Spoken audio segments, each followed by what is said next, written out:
Eli alimpiga mumewe risasi ya mkono. Kisha akang'oa pambo la nywele kichwani mwake na kuugongomelea mkono wa mchepuko juu ya meza.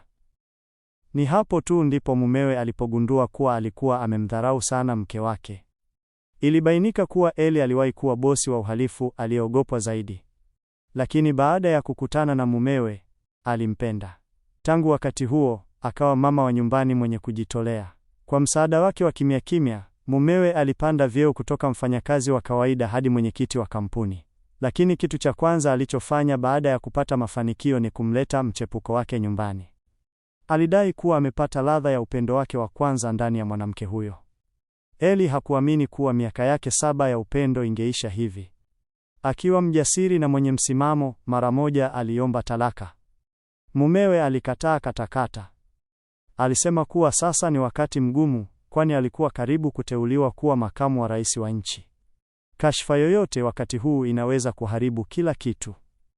Alimwonya Eli asilete matatizo, la sivyo angemfanya atoweke milele pindi tu atakapochukua madaraka. Wakati huo, Eli hatimaye alikata tamaa. Aliamua kuwa mumewe lazima alipe gharama. Hatua yake ya kwanza ilikuwa ni kukusanya magenge makubwa zaidi katika eneo hilo. Aliwaamuru wasambaratishe nguvu zote za mumewe hatua kwa hatua. Lakini yule mchepuko alikataa kumwacha Eli ashinde. Alitaka kumfukuza Eli nje ya jumba lile. Siku moja, Eli alikuwa akicheza kadi nyumbani na marafiki zake wachache. Mchepuko alipindua meza ghafla na kufanya kadi ziruke hovyo.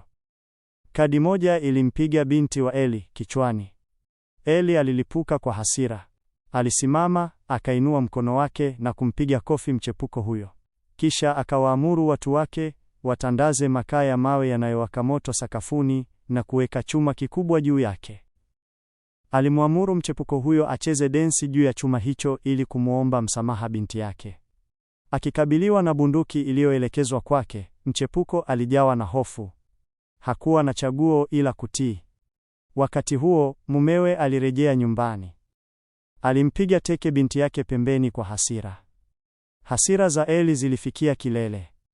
Aliapa kuwa mchepuko huyo angelipa mara 1000. Kisha akaukandamiza mkono wa mchepuko huyo kwenye kile chuma cha moto. Mumewe alitaka kuingilia kati, lakini bunduki za walinzi wa Eli zilikuwa zimeelekezwa kwake. Hakuthubutu kusogea. Haikuwa mpaka mchepuko alipozimia kwa maumivu ndipo Eli alipowaruhusu watu wake kumbeba na kumpeleka mbali. Mumewe alichomoa bastola yake na kuiweka kwenye paji la uso la Eli, lakini hakufyatua risasi. Aliogopa nguvu iliyo nyuma ya familia ya Eli. Moyoni mwake aliapa kuwa pindi atakapokuwa makamu wa rais, angelipa kisasi hicho. Alizima hasira zake na kujifanya kutoa fidia kwa binti yake. Lakini yule mchepuko hakutosheka. Ili kulipiza udhalilishaji aliyopata, alitolea hasira zake kwa mtoto wa Eli. Wakati Eli akiwa ametoka, mchepuko alimkamata sungura mpendwa wa msichana huyo na kumuua. Alikanyaga mkono wa mtoto huyo. Msichana huyo alimng'ata kama jibu. Mchepuko alimshika kichwa na kukigongesha sakafuni mara kwa mara, akimtaka aombe msamaha. Wakati huo huo, mumewe alirejea. Mchepuko alijifanya kuwa yeye ndiye mwathirika, akimtuhumu msichana huyo kuwa alimsukuma chini. Bila kusikiliza upande wowote, aliamuru binti huyo aombe msamaha. Binti huyo alipokataa, alichukua mjeledi na kujiandaa kumwadhibu. Akirudi kutoka kushughulikia mambo yake, Eli aliona tukio hilo. Bila neno, alimpiga mumewe risasi ya mkono tena na kuugongomelea mkono wa mchepuko kwenye meza. Kisha akaelekeza ghadhabu yake yote kwake. Mchepuko alimsihi Eli aache kumpiga mumewe. Eli alijibu kuwa ikiwa hamshughulikii mume, basi angemshughulikia yeye badala yake.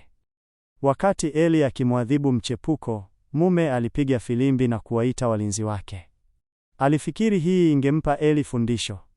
Eli hakushtuka. Katika muda ule ule wa kusema sentensi mbili, walinzi ambao walikuwa wameinua bunduki zao walithibitiwa na washiriki wa genge ambao Eli alikuwa amewaleta.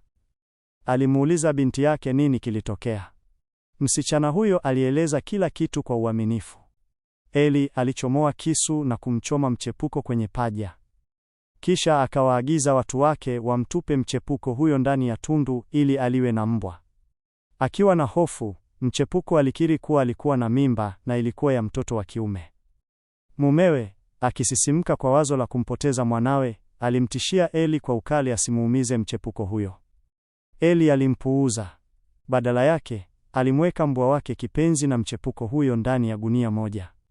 Ndani ya gunia, mchepuko alipiga yowe kwa hofu. Mumewe alijigamba kuhusu uhusiano wake na magenge na kusema wangekuja wakati wowote kumfanya Eli alipe. Hata hivyo, genge hilo lilipowasili, wote walipiga magoti mbele ya Eli